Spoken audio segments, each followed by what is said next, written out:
We're in the brand new 2025 Cadillac Optic, courtesy of Faulkner Cadillac in Mechanicsburg, PA. For more information on their inventory, please feel free to check out the link in the description box below. So today we're in this one because this may very well be the best compact luxury EV SUV out there right now. Get a dual motor all-wheel drive setup that comes standard. In case you're curious, this one's actually 6 inches shorter than the Lyriq. It's less expensive than the Lyriq as well. So ultimately in this video, we will be testing out and going over everything about this one, from acceleration to braking, steering feel, ride quality, sound system, exhaust clip, all that fun stuff. So having said all that, what do you guys say? Let's just go ahead and jump right into it. And as always, let's start with pricing. And so, as you can imagine, there are a few different configurations for the 2025 Optic. First one being the luxury one, starting at $54,390. Luxury 2, which is the one we are in today, starting at $56,590. Sport 1 for $54,990, and Sport 2 for $57,090. And so, regardless of the configuration that you go with, the power plant is going to be the same. Powering the Optic is dual electric motors, putting out 300 horsepower, 354 pound-feet of torque. That power being sent to all 4 wheels. 0 to 60 time is going to come in at approximately 5.9 seconds. Max range for this one, 302 miles. And Cadillac says it can charge up to 79 miles in only 10 minutes, using, of course, DC fast charging. So before we do any kind of fun acceleration test here in the Optic, I do want to mention to you guys the drive modes. So drive mode adjustments can be made through the center infotainment screen here, but drive modes will include Tour, Snow and Ice, Sport, and My Mode, adjusting things like the throttle response, the steering sensitivity, and the braking responsiveness as well. So now I've got all of that out of the way, what do you guys say? Let's go ahead and find a straightaway. Let's put the acceleration here to the test, and let's see how quickly we can get our new 2025 Cadillac Optic here up to speed. All right, got our straightaway here in 3, 2, 1, go! Whoa!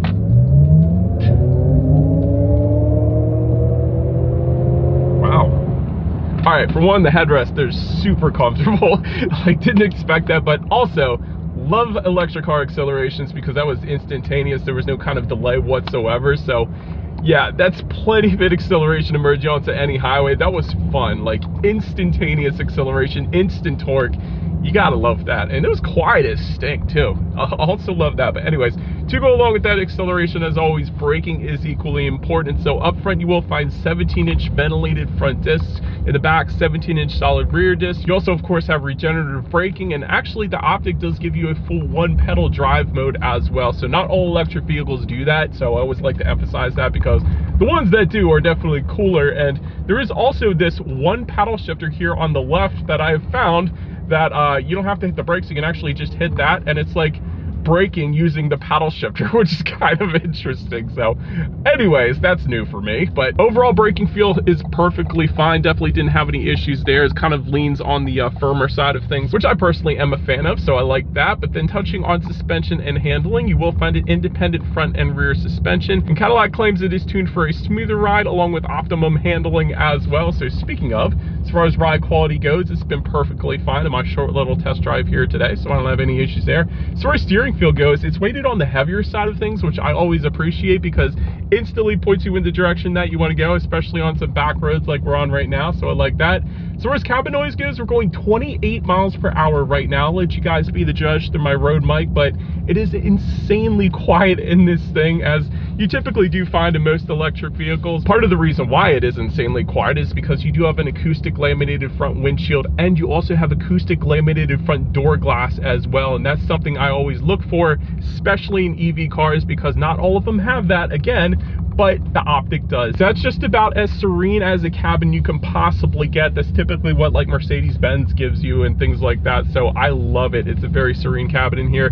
Touching our rear visibility, now that's one thing that you might have to get used to, and I'm sure you will get used to it, but because of the shape of the Optic, the rear visibility looking out my rear view mirror, it's not going to be the most visibility out there, but it's kind of like a Nissan 370Z or a Chevy Camaro with rear visibility. It's just something that you get used to. So you shouldn't have any issues with that over time. But in addition to that, when I flip my rear view mirror, you also have a rear camera mirror as well. So that's crystal clear, by the way, super clear.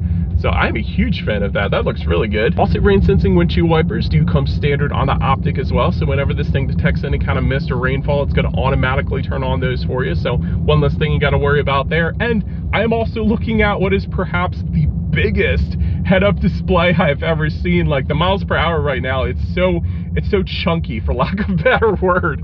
Usually it's like this tiny little projection up on your windshield, and with sunglasses you can't see it either, but with this one, this is probably the first head-up display I can actually see with my sunglasses still on, which is incredible because usually you can't. You have to pull your sunglasses up to actually see it. But one of the brightest, if not the brightest head-up display, and the largest head-up display I think I've ever experienced as well. So huge fan of that with forward visibility there. But anyways, that pretty much rounds out the performance segment of this review, you guys. Let's now go ahead and take a look at the exterior of our brand new 2025 Cadillac Optic.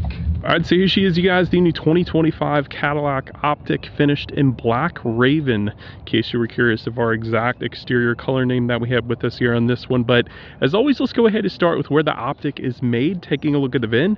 First character is the number 3, indicating that the Optic is built and assembled in Mexico, actually, in case you were curious. But starting up front, you do have an illuminated front grille and emblem. That is going to look so sweet at night. It is daytime right now, so I'm not sure how that's going to turn out now, but at night that's going to look amazing. LED headlights with LED daytime running lights do come standard. You get slimline vertical headlights for the luxury 2 and sport 2 trim levels. Also LED front cornering lamps as well. You gotta love those because that essentially means when you're going around a bend at night, the headlights are going to swivel based on the direction of your steering angle, better help illuminating what is around that bend. So that's really a safety feature in itself. You also have chrome or gloss black accents up front there as well. And in case you were curious about the ground clearance, that is going to come in at 6 inches even. So in case you wanted to do that answer, but that pretty much rounds out the front end. This thing looks so dang good up front and unique. It looks like nothing else on the road. But let's now go ahead and swing around to the side. All right, so now since we are around to the side of this one, you're either going to find chrome or gloss black upper window trim. And essentially when I'm saying that, it's dependent upon whether you go with one of the luxury trims or the sport trims, basically. But rear privacy glass does come standard. You will find power adjustable heated side mirrors. They will be power folding. You got a driver's side auto dimming mirror as well. That's rare even among luxury brands. You get integrated turn signals. You also get puddle lights to go along with all of that. Illuminated door handles. That's going to look good at night yet again. Then taking a look down at the wheel setup, 20-inch alloys with aero inserts for the luxury trims, and then 20-inch dark painted alloys with aero inserts for the sport trim levels. But that pretty much rounds out the side profile. Let's now go ahead and make our way to the back. All right, so now since we are around to the back of this one, all the way to the top, there is a body colored shark fin antenna. Just below that, rear spoiler with an integrated brake light, and the integrated brake light is kind of like nothing else I've ever seen. Usually it's horizontal across the rear spoiler, but it's just kind of like a vertical brake light up there. So you also have a second rear spoiler here, it looks like, integrated into the rear liftgate there. That looks good as well. But you know, it's interesting, I actually don't see a rear window wiper on this one, so I'm not sure you would need it, but typically with SUVs you get it, so I don't know, just something different. But LED taillights, they definitely look good back there. And again, you're going to find either chrome or gloss black accents on the rear bumper. You guys can see the chrome accents kind of underneath the taillights there. But anyways, typically at this point I do an exhaust clip, but it's an EV, so none of that. Let's go ahead and make our way to the interior. All right, so now since we are around to the back of the Optic, when it comes to opening that rear liftgate, there is a button on the key fob that you press twice. There's also a button by the driver's side left knee then as well. But once opened up, cargo capacity comes in at 26 cubic feet even. If that was not enough space, of course the rear seats do fold down, bumping that up to 57 cubic feet then.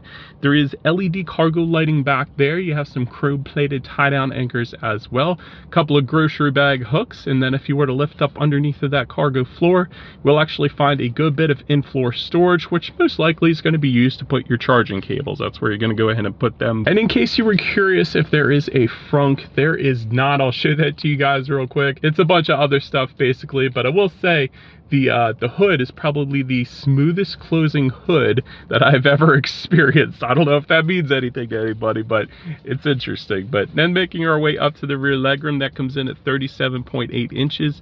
For reference, I'm an even 6 feet tall. This is how much space I had in the back seats there. Rear center armrest with cup holders, of course, does come standard. Got rear ventilation back there, USB charging ports. There's actually a 120 volt power outlet back there as well, which is kind of crazy. And rear heated seats are going to be available. We got those with us here today. I think the only thing missing for me in the rear seats was some rear window sunshades. I think that would have been pretty darn cool. But I will say I do love the heated rear seats back there. But then making our way up to the front seats, 8-way power driver seat does come standard. 6-way power adjustable passenger seat coming standard. Leatherette seating, massaging seats. Yes, they come standard on this thing. That's absolutely insane. Memory settings for up to 2 different drivers and 2 different passengers as well. Sometimes it's only for the driver, but you do have the passenger side memory settings as well. But by the way, to actually adjust your seating, it's set up exactly the way Mercedes sets it up, which is everything is found on the door as opposed to the seat itself. So keep that in mind. And then we do have heated and ventilated front seats up here as well. Overall, as far as seat comfort goes, it was perfectly fine in my short little test drive here today. I didn't have any issues there. But so then making our way to the steering wheel, it is tilt and telescoping. It is going to be heated as well, and the grips are definitely on the thicker side of things. So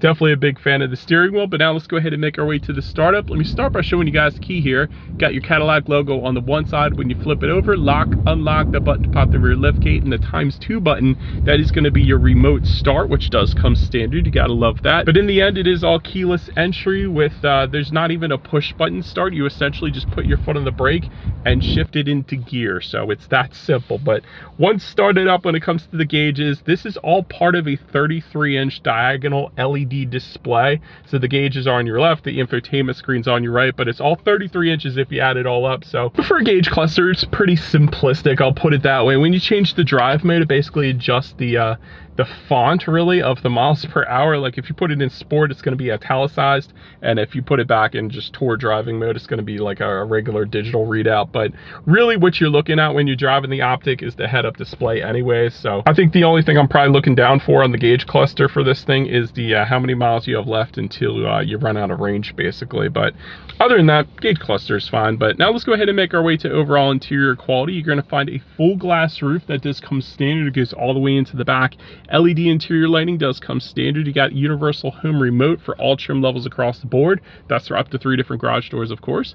Dual zone climate control coming standard. You get 126 colors of ambient lighting.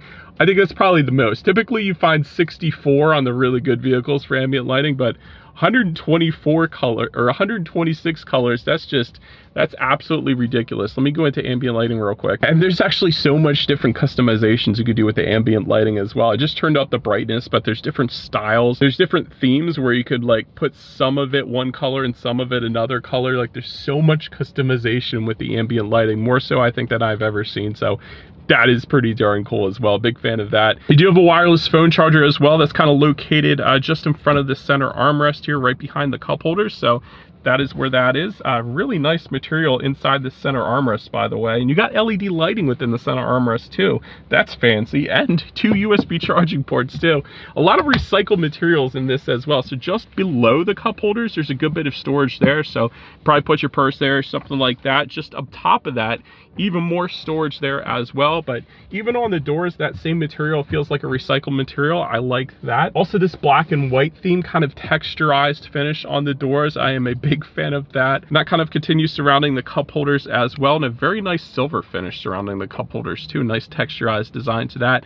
So it's all the attention to detail. This white finish just below the infotainment screen that's carried onto the doors.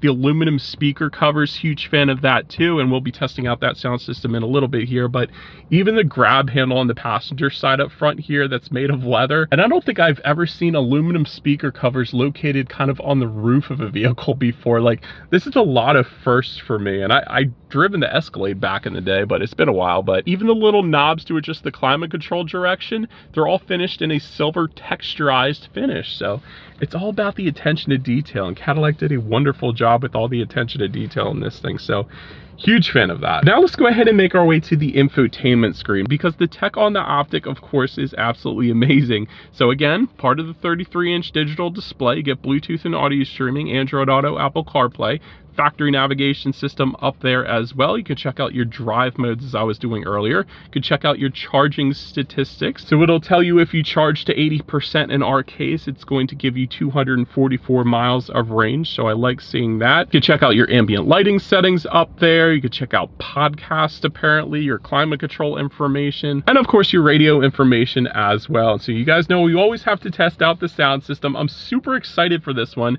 This is a 19 speaker AKG sound system. That is so many speakers. So let's go ahead and turn on the radio. Let's see what we got playing today, and let's test out the clarity of this one.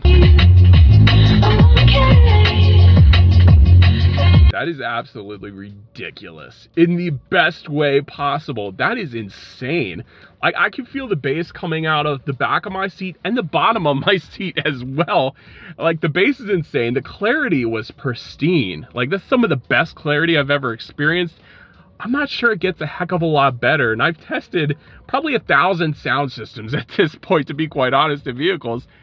That's incredible. That's a really, really good sound system for this thing. And 19 speakers is definitely overkill. That's probably the most, if not close to the most speakers I've ever seen in a vehicle. But anyways, last thing I wanted to mention to you guys on the infotainment screen is when you do put the optic in reverse, you will find a rear view camera coming standard across the board. You also get the overhead view as well, giving you that bird's eye view, letting you know what is completely all around you. Very high definition camera as well, I'll say that, but that as always is going to lead us into safety. And so let me start by saying this one is not yet rated by IIHS. I typically like to mention that first, but anyways, front side curtain airbags do come standard. You get driver and passenger knee airbags up front as well. In the back, you're going to have latch, aka lower anchors as tethers for children for the rear car seats, rear child door locks, tire pressure monitoring system, but also coming standard. Forward collision alert. There's a teen driver mode, which prevents your teen driver from turning off the safety features. In the event that they were to do that, it's going to be logged in the system so you know about it. Blind spot monitoring system with rear cross traffic alert, traffic sign recognition, driver attention assist, reverse automatic braking, rear pedestrian alert, and automatic emergency braking then as well. So overall, when it comes to my final thoughts here of the Optic, excellent interior quality. That's one of the first things I noticed when I got in this one. It's like nothing else that I've really driven in a while. I love all the texturized finishes like found in the doors and the little knobs for the climate control directions and things like that. Big fan of that. Excellent sound system, ridiculous sound system. I love it. If you're into music, you gotta check this thing out because the sound system on this alone is almost worth it because it's ridiculous. Very unique look as well. So it's like nothing else on the road, maybe besides the Lyric. I think the Lyric looks pretty similar to the Optic, but other than that, it's a pretty unique look out there. You're gonna get some looks. I think the only thing that I would change to make the Optic better would be to add a little bit more range, but even at this point, the range is acceptable. It's just not as good as some of the competitors. Like, let's say Mercedes EQS goes 481 miles when it was tested. So that's absolutely ridiculous. I want to see electric cars right around 600 miles because that's what a lot of the non-electric cars can do. So like the Sonata Hybrid, I know that's not the competition of this, but Sonata Hybrid will do 680 miles. And maybe when the, I think they're called solid state batteries come out, maybe this will do the same thing. I don't know, but I just want to see a bigger range. That's all I'm saying. But let me know what you guys think of the new Optic in the comments section below. That's about it for this one, you guys. Thank you so much for watching. Feel free to follow me on social media somewhere on the screen. Be sure to hit the subscribe and the bell notification button if you're into new car reviews. That is what we do here for 11 years now on the channel.